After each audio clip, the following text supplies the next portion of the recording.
আল্লাহর সাথে সরাসরি কথা বলতেন। ওয়াকাল্লামাল্লাহু মূসা তাকলিমা, সুবহানাল্লাহ পড়েন।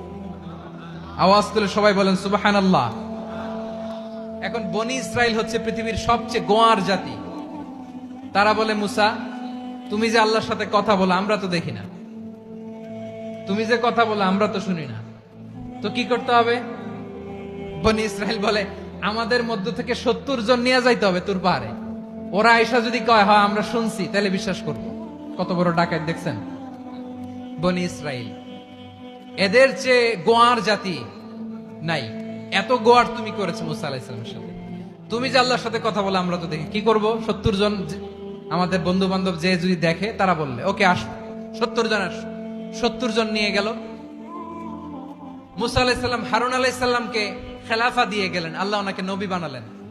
মুসা আলাইহিস সালাম বললেন, হারুন খবরদার, বনি ইসরাইলের মধ্যে তাওহীদের বাণী প্রচার করবা।